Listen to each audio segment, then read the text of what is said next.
Welcome back to another episode of Throwback Thursday. I'm here with my friend Touly. Say hi, Touly.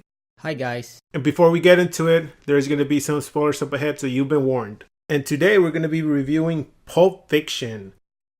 Pulp Fiction is about the lives of two mob hitmen, a boxer, a gangster's wife, and a pair of diner bandits that intertwine in four tales of violence and redemption. Well, Touly, what did you think of this movie and have you seen it before? I did watch it, but it's been a while since the last time I saw it. I don't recall exactly how long ago, though, but I would say it was at least somewhere between 5 to 10 years ago, the first time I saw it. But yeah, I think it's a really great film.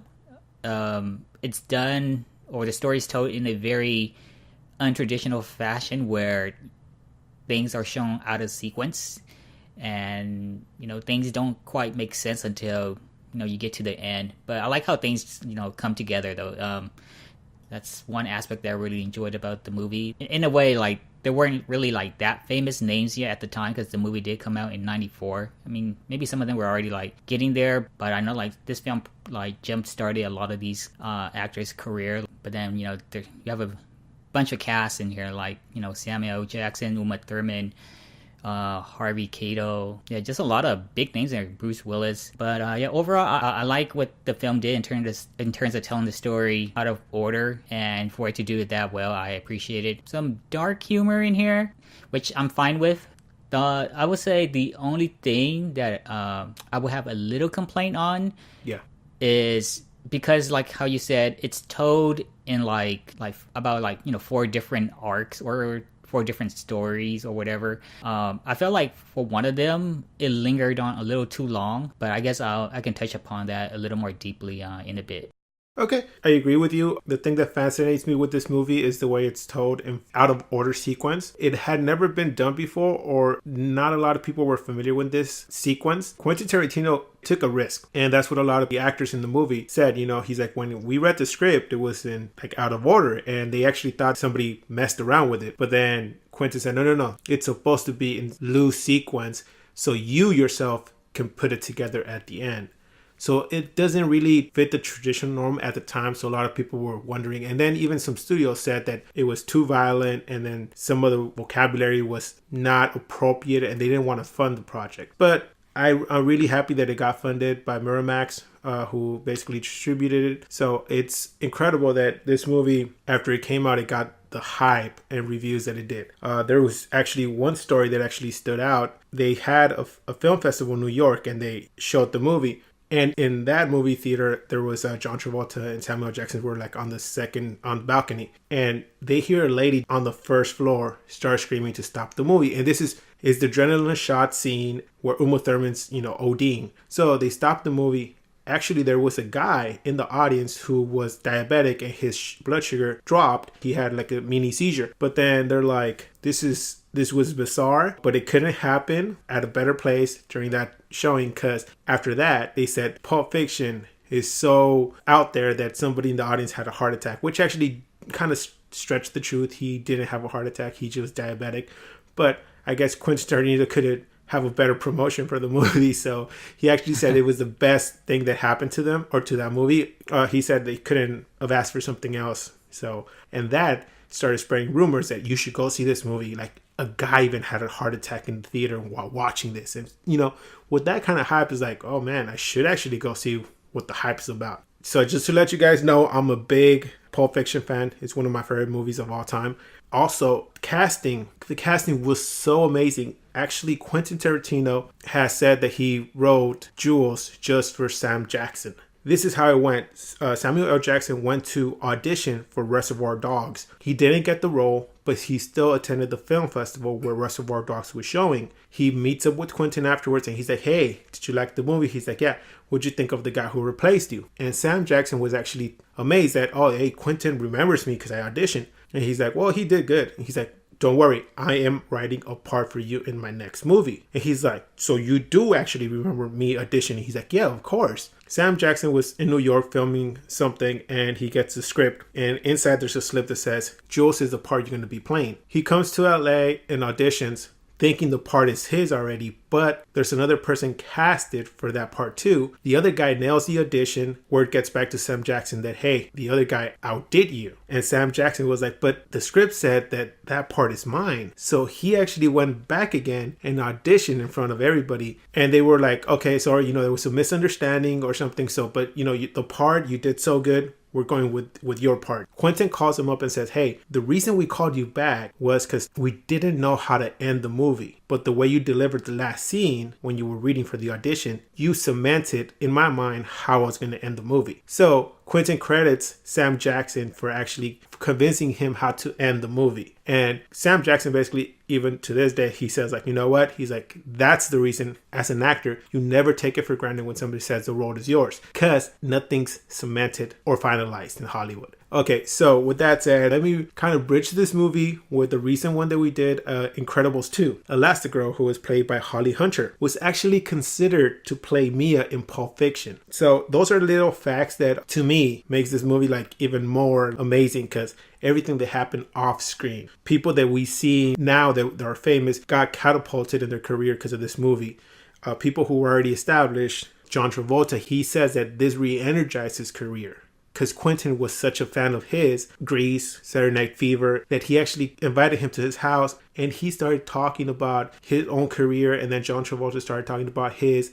Then he says, I love you so much as an actor because of this, and this. I'm interested in, I have 2 movies right now, and I think one of them was Pulp Fiction, but he wanted to cast them for From Dusk Till Dawn. He said, okay, tell me about it. And he told him about it. Then he sees how John Travolta acts and he says, you know what? I don't think that that's a good movie for me. Then Quentin says, why not? Then John says, I just don't like vampires. Which he's like, okay. He's like, understandable. Give me a bit of a time and then I'll send you a script. Later, he calls him up. He's like, there's a script I did. I'm going to send it your way, which was Pulp Fiction. He actually wrote the part of Vincent just for him. So given that Quentin basically had all the actors that he wanted in the movie, he said that he kind of got most of the people that he wanted, but at the same time, the script, the way he writes, to me, it's not about the actors, it's about the dialogue and how the actors deliver the dialogue. The whole dialogue captivates you, especially the dialogue between young Butch and Christopher Walken. He's telling him about the watch. And this is supposed to be a story that is touching about a father who wants to give this item to his son, but he can't. He's facing death and he doesn't know if he's going to come out alive. So he leaves it upon, his friend to say, hey, if I don't make it, bring this watch to my son. But then the detail he goes into it saying like, yeah, your daddy wore this watch up his ass for 5 years. And then after he died, I wore it up my ass for 2 more years. And I'm like, okay, this story kind of just like went from like being serious to just like, I can't keep a straight face when I see that. And the way he did it was just him talking into the camera. And I think that was just the best one-sided conversation I've seen in movies so far, or one of the top 10. So Touly, in the movie, Vincent and Jules are tasked to retrieve a briefcase for their boss. Once they reach and get that briefcase, they open it up and there's this shining light and everybody's amazed. But we as the audience, we never get to see what's inside the briefcase. To you, what did you think was in the briefcase? To be honest, I didn't really put too much thought into that. Like, I thought it was just like a running gag, like whatever in that briefcase. It just seemed to be something that whoever saw it was just, amazed by it. So I know like other movies, they try to, give you hints and stuff for you to, piece things together. But like for me in this one, it could have been anything in there and like I would have still been okay with it. It's just the fact that, it was something that that people were, at least like people in the film, they wanted to get their hands on it. I guess that's what I wanted to say. So yeah, so even in the ending when the husband or the boyfriend, whatever, came up to Samuel L. Jackson's character and said, what's in the briefcase? And, even as a robber to the scene there, he even wanted he was even like surprised by what was inside too. So to me, it just seemed like a running gag in a sense where it didn't matter what was inside, like people just wanted it. So yeah, that was just like my take of it. But in terms of like what I thought what was specifically inside of it, like I don't really have an answer. Okay, well, I mean, your answer is actually the correct answer. Quentin has come out and said that there was never written a part to, explain what was inside the briefcase. Actually, they left it out in order for the audience member or whoever was watching the film to make up his mind at the end. But that little light glow was actually added almost at the last minute, which gives a lot of people the feel online to make up their own theories. One of the theories that's out there is that it's the Oscar that Quentin Tarantino was looking for to win. Other people have said it's actually the mob boss is soul, because he actually had sold his soul to the devil, but he's trying to retrieve it. That's why the lock on the briefcase is 666. Another thing that people have said to this theory is that if you notice, the mob boss actually has a band-aid on the back of his head, and there is stories of how the devil takes your soul, and one of them is by making a cut behind your head and extracting your soul from there. So a lot of people have started talking and doing all these weird theories out there, but Quentin has said no, the band-aid is because the actor had cut himself shaving and he put a band-aid, and it worked into the story that I kind of like that he was wearing a band-aid. So there's some scenes that he's not facing the camera but still having a dialogue, and they film him from the back and focusing on the band-aid. So he says that it's just another, like, a reference point kind of thing. When they film, he's like, when we film something, your eyes always, supposed to be attracted by a certain thing. And in this sense, it was the band-aid. He's like, so technically, there's no definitive answer what's in the briefcase. It's just up to you as an audience member. So I just thought that it was kind of a funny thing to see what other people had, would think. But you actually came up with the actual right answer. So congrats, Touly. Let's talk about the cast. This is time to drop the names of people that we recognize. Tim Roth, which is the robber in the restaurant, along with Amanda Plummer. Who else did we see? We saw that it's John Travolta, Samuel L. Jackson, and then here's the thing.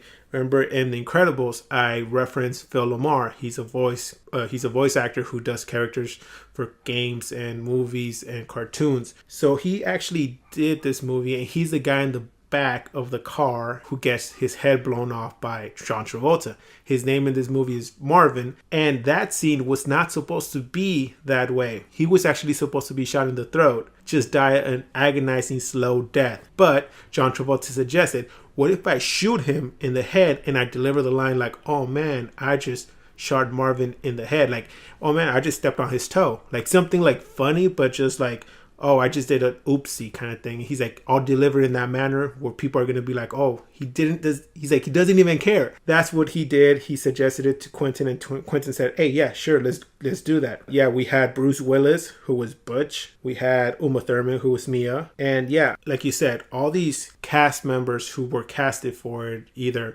had their career established or career started or, kind of boosted with this movie. It's just amazing how like most of the people in this story, their parts actually just don't stand out because it's like, oh look, I know him from this other movie. Each character had their own standalone story, so you could actually make movies on the 4 stories separately. But the way he wrote it and interacted them and made them kind of come together was kind of basically never done before. So this was one of those things.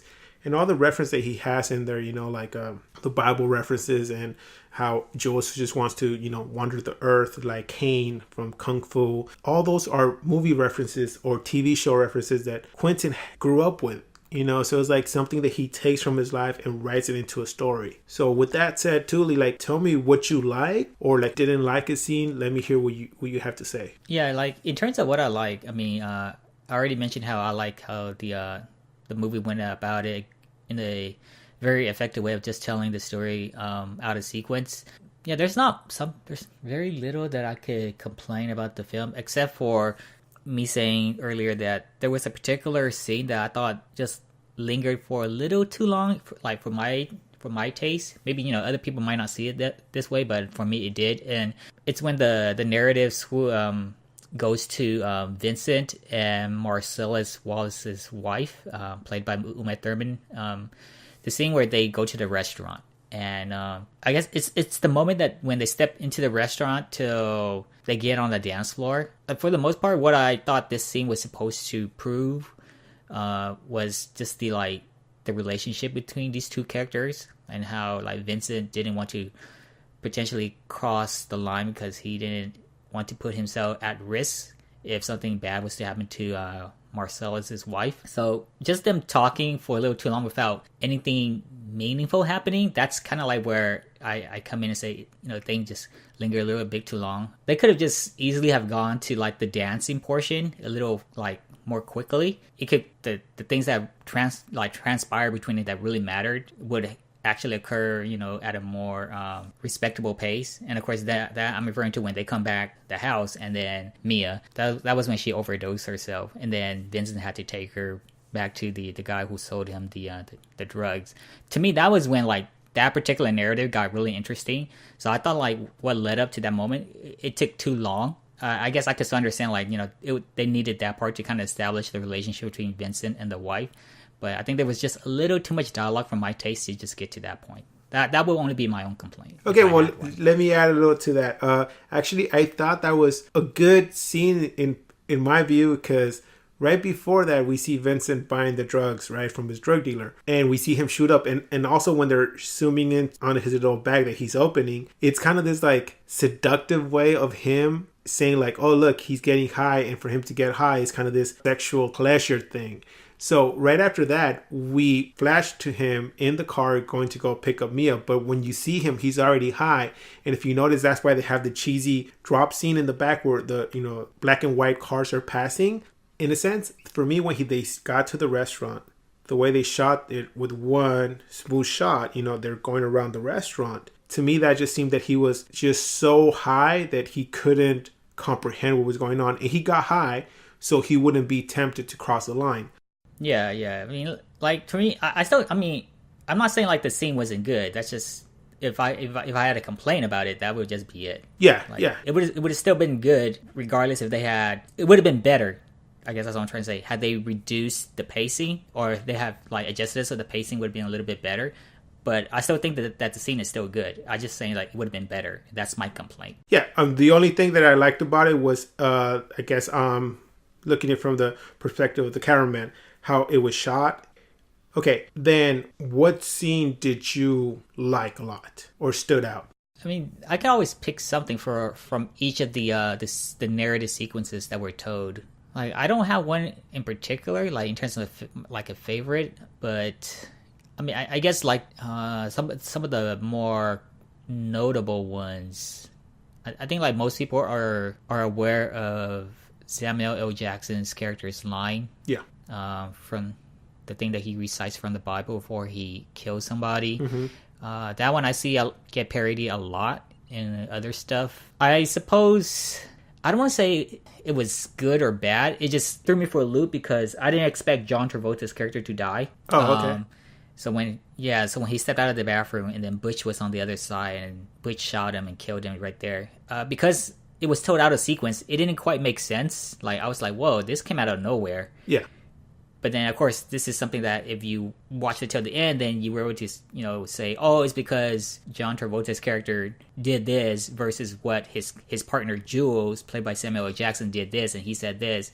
Then you start saying, okay, I could kind of see or why it potentially led up to him dying there because, of what Jules said about divine intervention and possibly that being a sign for him to leave the mobster jobs, because he was probably almost like that was in a way God telling him maybe your luck has run out, maybe you should stop while you're ahead. And you could reason yourself to things like that, but to see Vincent just die like that though in that moment without having any clues as to why it did, I say that threw me for a loop. Like I said, I'm not saying that it was good or bad, it's just like, whoa, unexpected. So I would say like maybe that to me was the most unexpected thing that happened. That scene to me was, like you said, it threw me a little bit in the loop because, like, okay, he just died. Where's Jules, So you had to wait until the end to actually comprehend that scene. But supposedly what I really wanted was them to actually tell how Vincent and Butch had this rivalry. Because, we see him in the initial of the movie when they go to Marcel's club. They go up to the bar and he's ordering cigarettes or something, and then they start bickering or something. And then the conversation that John Travolta's character has with the drug dealer says, hey man, I just took my car out of storage, and in 5 days, someone keyed it. Well, we didn't know about this until, I guess, Quentin Tarantino confirmed it officially, that Butch actually is the one who scratched John Travolta's car in the movie. Well, we didn't know, so like, wouldn't it make sense for them to put it in the movie? Well, maybe he just forgot. But to me, it's something important that, it would actually bring more to the scene where he sees him in the bathroom and he kills him, because they have this little bickery going on between each other, like, I guess they don't like each other, but I would like to know why, that would have been something. But for him to actually pull the trigger on John Travolta's character, that threw me for the loop without knowing why. And I would love to know why he did that. The only thing we get is for them arguing at the bar. With that said, I enjoyed, my favorite part of the movie was the diner scene.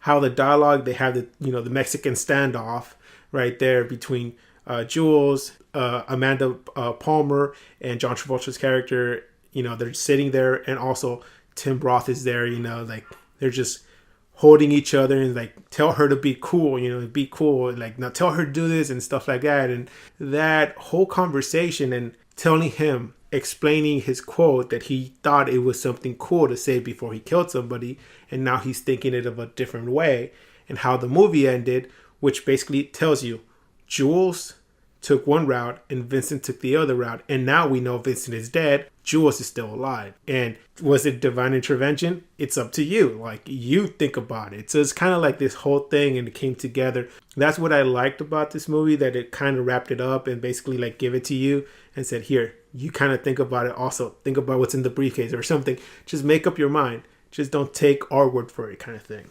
Yeah.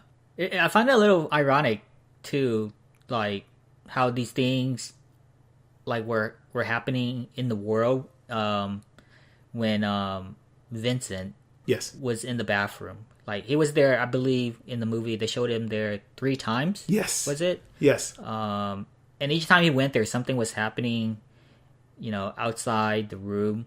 And I guess, to use a pretty simple baseball analogy or saying, the whole 3 strikes and you're out kind of ordeal. Yes. I found that a little weird. And did you see that, like, everything happened when someone was in the bathroom? Like, okay, at the diner, he went to the bathroom, came out, the burglars were out. He goes to Butch's apartment, he's in the bathroom, he comes out, he gets killed. But also when they go to the Marvin's apartment, which is at the beginning, the guy inside the bathroom comes out to shoot at them. It's like all these little things. And even when he's at the Mia's apartment, he goes to the bathroom, comes out, Mia's over OD. Like, it's like, God damn it, can Vincent just take a shit, please? Like, with nothing happening? It's like, damn. Like, so between the two, between Jules and Vincent, I definitely like Jules more, because I felt like his character was more consistent. Mm-hmm. Whereas Vincent, I kind of struggled with trying to appreciate his character at times. Like, I liked it when he was asked to, take Marcellus' wife out and, to have a great time and stuff. That was, him just doing his job, and him trying to not, step over the line and stuff. That I appreciated, for him for what he was trying to do. But when he shot Marvin, and then Marcella had to call Wolf, yes, to come down and clean up the mess, and Vincent was like, I don't like being told what to do without, or something like that. He like, wanted Wolf to tell him please. Because he's like, yeah, please would be nice. And yeah. That kind of rubbed me the wrong way. It's like, dude, you're in deep shit right now. Why are you being a dumbass? So that's kind of like where my frustration with Vincent's character comes. Like I could see him being like, a nice guy and stuff when he wants to. But if things like that like triggers him, particularly when it was his fault that they got into this mess, he, to me, didn't like have any right to say anything like that. Like, if I were Wolf, I was like, dude, you guys are on your own or something. But Wolf, he was the bigger man in that situation. So yeah, I think like because of that, like I felt a little conflicted for Vincent's character, and for him to have died, the way I reasoned it, it's kind of like it's a little karma in a sense. That's how I kind of reasoned it at the end. Yeah. But definitely like between Jules and Vincent, I thought Jules' character was more consistent, and the fact that he came to realize what he has been doing was wrong too. Yeah. and so he let the robbers escape with some of his, well, all of his money. Yeah, and like some of the $1,500 belongings of others. Yeah, so it was kind of, he was trying to redeem himself in a sense. Of course, it's not complete redemption, but at least he came to like a sense of understanding of what he did was wrong. Whereas Vincent, when he was in the wrong, he didn't. At least to me, it didn't seem like he wanted like any. He didn't give his arm to twist. He didn't want to accept responsibility. Yeah, exactly. Yeah, so yeah, I felt like conflicted about Vincent's character in the end. Yeah. Well, for me, the way I saw it was almost like these two characters were like the opposites, right, from each other. And it's like weird because like you wouldn't understand why they got paired up with each other, But like in comedy, every comedic duo, there's always like the tall one, the short one, the skinny one, the fat one. It's like polar opposites of each other. So in this sense, I think that's what they were going for. In a sense, like Jules is the sandmaster. He's always calm, and you see it in the diner. He's like pointing the gun directly to the guy, but he's holding back because he's like, I'm a different guy. I'm about to change, and I'm not going to let you screw this up. One is like somebody who's calm, while the other one's like, let's just go crazy. Same thing as, for example, I would attribute it to Jules getting off work and say, hey, after work, I'm going to go have a beer and get high. While Vincent, on the other hand, is like, oh, fuck that shit. I'll get drunk and get high at work during work hours. So is this whole thing is like one is focused and the other one's unfocused. I see that in those characters, and I do agree that Vincent, sometimes he did stuff that I was like, dude, shut the hell up. It's your fault, especially when they're cleaning the car and he's cleaning the front and Jules is in the back. He's like, why the hell am I in the backseat cleaning up brains? Like, you should be over here. We're switching. Get over here. It's your fault. And so it's like even Jules realized that, saying like, man, we're always in this situation because of you. Even with the wolf situation, he's like, Jules, stop looking at me. I can feel your stare. I'm like, it's like right there.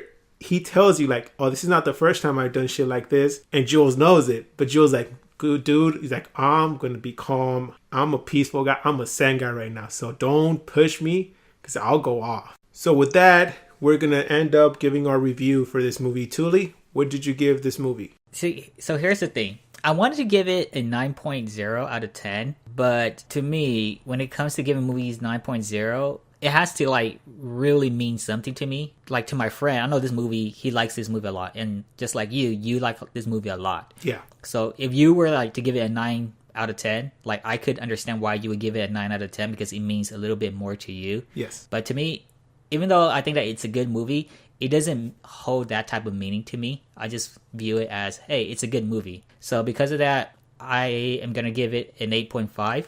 But that's like the lowest though. Like, it's not anything lower than 8.5. If it did have like a significant meaning, to me, then I would easily give it a 9.0. But to me, I will have to give it 8.5. I think I'm going to agree with you right there. Like, okay, I'm going to give 2 grades. One, me being biased as a fan, I give it a 9.5 out of 10. Without being a fan, I would give it an 8.5 out of 10.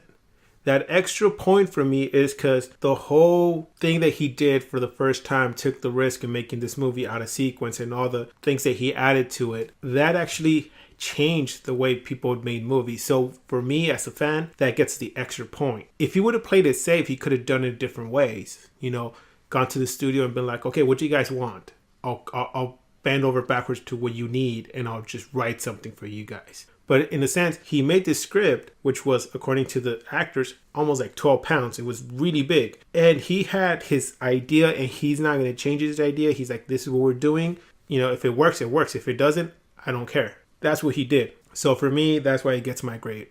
So that does it for this Throwback Thursday. Catch us next time when we review Independence Day.